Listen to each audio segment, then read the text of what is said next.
The first one is pretty apparent, but some people overlook it. He might look good, you know. He might have a nice car. I don't know. But if he does not have a stable job history, that's a red flag. That was the first one on my list, Speedy. So, hey, when two touch and agree, well, we don't touch, we just agree. Now, I'm assuming that you have enough sense to know that if he doesn't have a job, that's a red flag. Okay? That's we already know that. That's a given. That's a given. Okay? But if you want to talk to him, find out how long has he been employed with his current employer. If it hasn't been long, what was your previous job? You should be treating this kind of like a job interview. At a job interview, they want to know your last 7 years. And the reason they want to know is because they want to know, how consistent are you? Are you able to hold down a job? You need to know the same thing.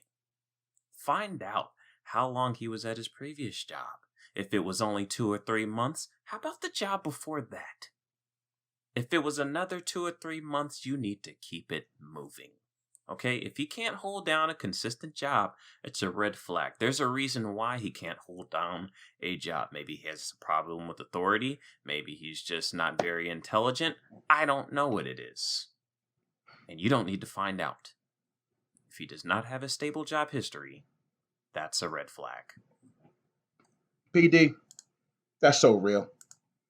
Because a lot of people out there, they don't treat their lives like a Fortune 500 company. You should.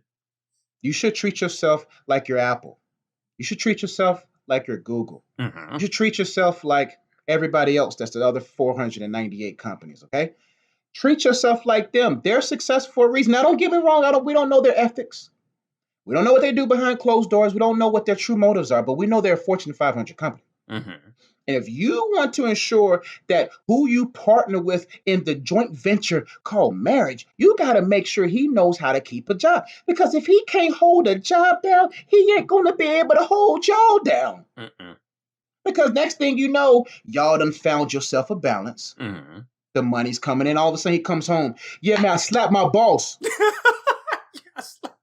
And I'm out. And you looking at him like, what you mean you slapped your boss? Don't you know anything about a reference? That if you go to another job, they're going to call your former employer, and your former employer is going to be like, can I FaceTime you? Because I got a black guy from the guy that wants the job with you. And then the future, the boss that you want FaceTimes your old boss, and he got a black guy. You ain't getting another job. You see what I'm saying? And I'm not saying...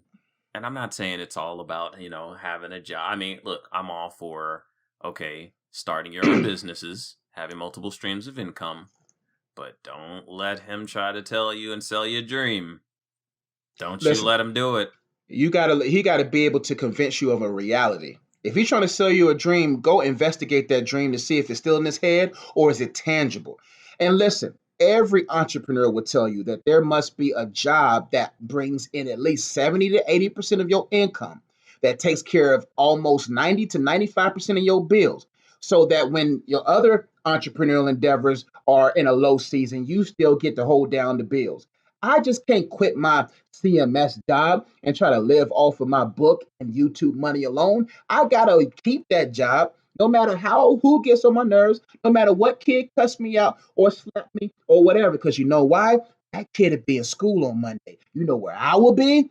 On WSOC TV News.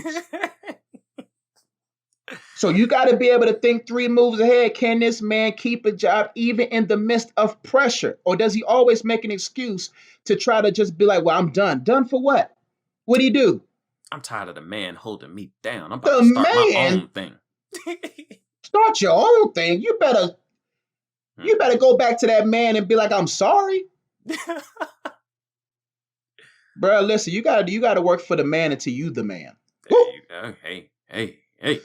You gotta work for the man until you become the man. And you can actually be the man for you and your family and your future generations. All right, my next.